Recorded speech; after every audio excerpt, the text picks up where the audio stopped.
Hello, greetings. This is Gilles Mancillon. I wanted to come today to speak about astrology, for we are moving into a very powerful and potent time. We're really changing the era from the age of Pisces into the age of Aquarius. The beginning of 2018 will be clearly felt as such. Right now there is a very important aspect of astrology. For astrology, a powerful element that are implicated within the collective consciousness of the evolution of the collective consciousness. What is ending first is the square between Saturn and Neptune. Neptune is the world of dream and the unification of it all, and Saturn is the restriction, the karma, what is important, the lesson to be learned. And so there's been a lot of difficult communication between our karmic relation and our ideals, the things that we are seeking. But as Saturn moves into, it's going to be for 3 years in Capricorn, that means I see it as, for myself, as complete restructuring of my life, of my communication, my creative expression. So much is going to be let go, and for that there is a Jupiter that is moving into the powerful constellation of Scorpio, which is the depths of the subconscious, the transformative power. And so this transformative power will be greatly, it's like so big, it's so much will be let go and transformed during this year that Jupiter will pass through this the constellation of Scorpio. And so yeah, those are strong, they're very strong aspect that we'll be dealing with. For society will be restructured as a result of Saturn coming into this constellation. I wanted to say that we are all in a sense, we have to serve some purpose. Either we are submitted to our conditioning, or we are submitted to the service of life. Usually it is the service of self or the service of others, for we are moving to the understanding that life is one, and the more we are able to be of service to the world, the easiest our path flows, as it is one and the same. We have to deactivate essentially all the old beliefs and karmic bondages that we have. For that, it is like a dancing with life. It is facing the music also. It's not being afraid to face those things that we need to pass through in order to release, not to try to escape it through artificial means. For those feel like shortcuts back into well-being, but in essence, it is more the long road around it, and because we'll have to face those things, and when we'll face it, we'll be free. For there is a body of desire that needs expansion. There is constantly an expansion, but we need to pause our energies and to move into a state of well-being and acceptance. And from there, we are able to connect to a level of inspiration that will keep us active. For we are moving into a realm of spiritual maturity, for we have learned those things when Saturn was passing through Sagittarius. We learned so much, and now we're going to be able to put this into motion. Accepting the level of where we are, no matter where we are, we have to accept our limitations and our strengths as well.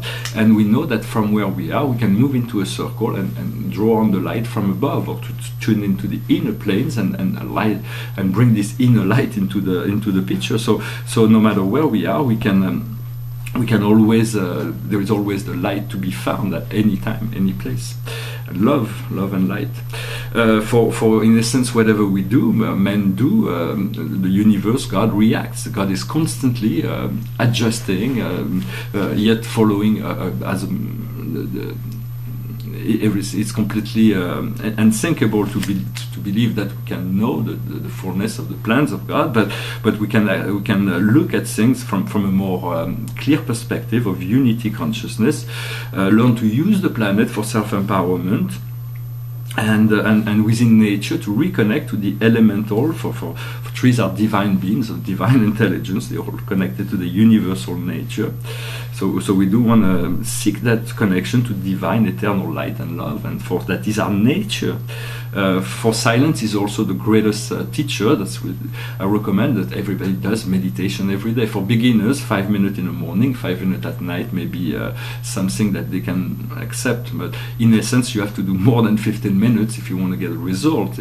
Usually they say 2 hours in the morning, 2 hours at night, but most people don't have time for that. Yet it is after 20-30 minutes that the mind become quiet, and then the next hour after that in meditation is really where you can fill your senses with light and strength and love and discovery. So it is important to get a meditation a routine of sorts, or discipline, not discipline, but a routine, a habit that allows you to stand still in the morning and at night. So 15-20 minutes, and the time to connect your spirit self, your higher self, with the intention to do that. And then once you become to create that connection, you will see it's quite an enjoyable, it may become the most enjoyable part of the day in many sense. So because as humans we have to make those choices for ourselves. Gods and the gods, the spirits, the angels have no choice. They are submitted to follow the law of one. All the planets follow the law of God. Everybody is just humans are disconnected. They do not know that law, and so they act unconsciously. But in essence, so we have to lose the service of the self for the service of life, for we are all one. The more we are able to connect with the greater one through love, compassion, understanding, goodness, then the more we become, our life become integrated and easy. So yeah, I'll speak about this later.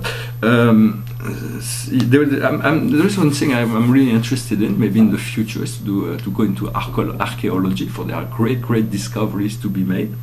I'm not really sure Egypt is ready right now for the reopening of the halls of Amenti, yet it is a dimension that is available to all, and we all are awakening through that process of integrating this fourth-dimensional nature, so that we may reconnect to our eternal self. Also in Atlantis, there was the vortex of Bimini, in Bimini Islands. There are great sacred, the master chamber of Atlantis is there, but it's very delicate because it is not working properly. So it's a temporal vortex, so it's very delicate. Those things may be interesting to realign in time, to find time. In Machu Picchu also there is great discoveries to be made on archaeological level, for the Maya left behind them a fourth-dimensional technology that could allow humanity, the whole of humanity, to move into the next level.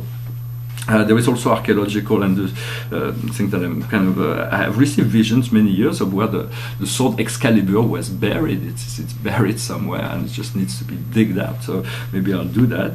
It's in Europe and northern Italy. Also, I thought a very interesting discovery that could be made. I don't know if my intuition can guide me to that, or if they are gone. Is the 3 books that Pythagoras wrote about education, about politics, and about nature. I thought that those were very important books that discussed by all philosophers of the ancient Greece. But then we do not have those books. So another interesting discovery that I thought could be made in archaeology, for there are countless mysteries and treasures on the earth that and the water that will come into the picture eventually, will discover, is in the Chateau of Chambord in France. There is the Comte de Saint-Germain, who had spent his whole life creating amazing paintings. I mean, Spirit confirmed that to me, that he painted about everything and he made incredible inventions. Yet nobody ever came into his place. He never let anybody in when it was Louis XV that lent him this castle for his work. And at the end of his life, nothing was discovered. I would love to find those 18th century paintings of Saint-Germain. It might just change the world of art just by looking at those things. So all those are just projects, long-term projects. Also the Wingmaker chambers, for those who know the Wingmakers, they are 28th century beings that are interacting time travelers who have created those time capsules in order to help us, assist us in moving forward to the next step of evolution. One of those capsules was discovered in New Mexico and revealed they are art, science, and philosophy, very advanced, very beautiful. You may check it out on the internet. But there are 6 others that I've been able to confirm that they aren't completed, they can be discovered. But humanity has to be ready for those things. In all those research, I work with my guides and angels. I have special assistants in many ways. My main guide, my master guide, his name is Cornelius from Chiron. I work with him and all the other guides that I know personally, part of my spirit family. I also work very much with Thoth and Orlet, his master, and through the light of Santal, a beautiful light. I'm looking to integrate. I've been also working with a great divine being called Zeus. He's taught me many things. It's very they're really wonderful. Metis, also the goddess Metis, Athena, they're wonderful friends, and And so many goddesses and spirit now they have ascended. They're much higher in consciousness than they were in the mythological stories. Of course, I use the Buddha energy, for that is part of my inner self, or for that is really my and my Christ self. I've been working with angels, archangel, the company of heaven, and all the spirits. And also the most important of all helps, maybe the fathers. The fathers is the realm of infinity, on the highest plane of the cosmos. They are those beings that are being deified. It means that God has created them exactly like Him, so He can fulfill the function of God. Or they have attained that level of being deified, and so they are gods for all intent and purposes. There are many of those beings, the most famous being Yahweh, or Allah, or Krishna, or many others. The problem with those dimensions is that those beings are so powerful that they never speak to each other. They just like, they don't even like each other. They may have this inner love that connects them all, but and so it is. Sometimes we have to take them one at a time. But in a sense, the idea of having to fuse those consciousness to accept one another, force a communication, and force those higher planes to evolve and grow, which is like the realm of infinity, is the realm that does not is the slowest realm to evolve. And so we do have access to that and understand the unity of God. Understand there is only one God, but then you can be accessed through many Father, Mother, God, unity of our whole system of reality. For we all come from that one source, that great light, no matter what we call it, no matter what form. It does not have form, it is all thing. So it has, and his immuability comes from his transmutability. For the only way that God could be immutable, it has to transmute eternally. For when he disappears here, he reappears there. When someone dies here, someone else is born there. And so it is an eternal process, and we are connected to that whole process. Well, I hope this message was interesting for you. I'm going to pull a few cards. The highest wisdom for us today is effort. What kind of effort do we need to produce today? What we need to understand is destiny. What are we destined to do? What is the best potential for us? How do we align with that? How do we receive that? How do we merge within our destiny and become that light?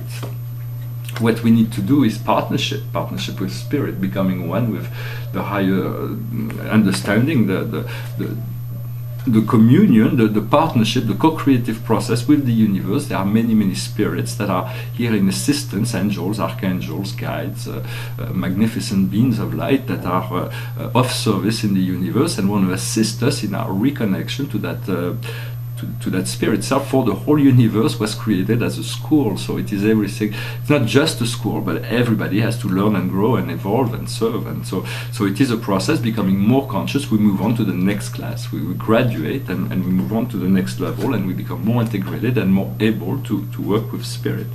And the general message for us is paradigm shift. So it means the greatest inner shift that we can ever imagine. It is, everything is being transformed. So I hope you will enjoy this transformation. I wish you a wonderful day. Thank you for your comment, for your subscription, for your likes, for your sharing. And if you have any questions, feel free to leave them. I wish you a good day, a good full moon in Gemini. I hope you'll enjoy that and enjoy the integration process of all this knowledge that has been given to us right now. Thank you very much. Namaste.